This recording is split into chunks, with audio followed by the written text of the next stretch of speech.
السلام علیکم، کیسے ہیں آپ لوگ؟ ٹھیک ہیں؟ بس آپ لوگ بھی کہتے ہوں گے کہ ان حالات میں کس نے ٹھیک ہونا ہے، جو ملک کے حالات ہیں، جیسے آج کل ہمارا ملک مشکل حالات سے گزر رہا ہے۔ اللہ تعالیٰ ہی مدد کرے ہم لوگوں کی۔ بے روزگاری ہے، بھوک ہے، لوگ خودکشیاں کر رہے ہیں، ایک موبائل اور کچھ پیسوں کی خاطر بندہ مار جاتے ہیں، کچھ سمجھ نہیں آتی کیا ہو رہا ہے۔ اللہ تعالیٰ ہم پر رحم کرے، اللہ تعالیٰ ہماری مدد کرے۔ میں تو دعا کرتی ہوتی ہوں، پلیز سب لوگ دعا کیا کریں، نماز میں قرآن پاک پڑھتے ہوئے۔ تھوڑے سے کچھ ایسے اذکار بھی ہوتے ہیں جسے پڑھ کے جو اللہ تعالیٰ کو بہت پسند ہے۔ اللہ تعالیٰ بس اپنے محبوب کے صدقے ہماری مدد کرے، دعاؤں میں یاد رکھا کریں۔ اور لا حول ولا قوت الا باللہ کے بارے میں تھوڑا سا بتاتی ہوں۔ حضرت عبداللہ بن مسعود رضی اللہ عنہ فرماتے ہیں کہ ایک دفعہ انہوں نے لا حول ولا قوت الا باللہ رسول اللہ صلی اللہ علیہ وسلم کے سامنے پڑھا نا، تو وہ کہتے ہیں کہ رسول اللہ صلی اللہ علیہ وسلم نے فرمایا کہ کیا تمہیں پتہ ہے کہ اس کا مطلب کیا ہے؟ تو وہ کہتے ہیں کہ میں نے کہا کہ اللہ تعالیٰ اور اس کے رسول بہتر جانتے ہیں۔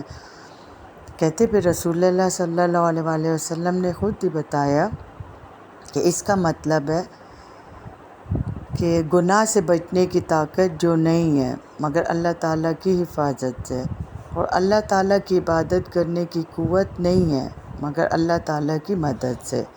اور فرمایا جو بندہ ہر وقت استغفار کرتا ہے اللہ تعالیٰ اس کی ہر مشکل آسان کرتے ہیں، ہر غم دور کر دیتے ہیں، اور ایسی جگہ سے روزی دیتے ہیں جہاں سے انسان کا گمان بھی نہیں ہوتا۔ یہ کلمہ عرش کے نیچے جنت کا خزانہ ہے، اور جنت کی چھت عرش الہی ہے۔ اس کے پڑھنے سے اعمال صالح اختیار کرنے اور گناہوں سے بچنے کی توفیق ہونے لگتی ہے۔ اس معنی میں یہ جنت کا خزانہ ہے۔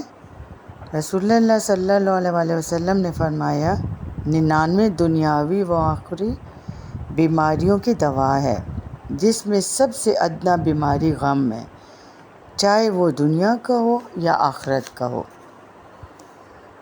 اچھا، پھر اس کے بعد کہتے جب بندہ اس کلمے کو پڑھتا ہے تو اللہ تعالیٰ عرش پر فرشتوں سے فرماتے ہیں میرا بندہ فرمانبردار ہو گیا، اس نے سرکشی چھوڑ دی۔ جب بندہ زمین پر یہ کلمہ پڑھتا ہے اللہ تعالیٰ عرش پر فرشتوں کے مجمع میں اس کا ذکر کرتے ہیں، انسان کے دل کو سکون ملتا ہے، اس سے بہت سے غم دور ہوتے ہیں۔ میرا اپنا ایکسپیرینس ہے، اسی لیے آپ لوگوں کو بتا رہی ہوں۔ دل میں سکون اور اطمینان آ جاتا ہے۔ جب بھی دل پریشان ہو ایک جگہ پر بیٹھ جایا کریں اور لا حول ولا قوت الا باللہ 100 دفعہ پڑھیں یا اس سے زیادہ جتنا آپ پڑھ سکتے ہیں وہ پڑھیں۔ پہلے دیکھو میں آج آپ لوگوں کو ایک ذاتی ایکسپیرینس بتاتی ہوں۔ پہلے بہت دل پریشان رہتا، انسان ہے نا، ہم فرشتہ تو نہیں ہیں۔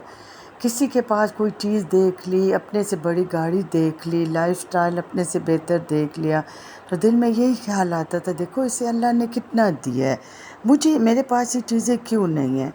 لیکن جوں سمجھ آتی گئی، جوں اللہ کے قریب ہوتے گئی، میں یہ تو نہیں کہتی میں اللہ کے بہت قریب ہوں، اللہ مجھے ان لوگوں میں شامل کرے، آمین۔ لیکن پھر بھی جوں اللہ کے قریب ہوتے گئے جتنے اپنے وس کے مطابق، میں نے یہ نوٹ کیا کہ دل میں سکون آتا گیا، اللہ کے ذکر سے اطمینان ہوتا گیا۔ اب یقین کریں کروڑوں کی گاڑی ساتھ سے گزر جاتی ہے، میں یہی کہتی ہوں شکر الحمدللہ۔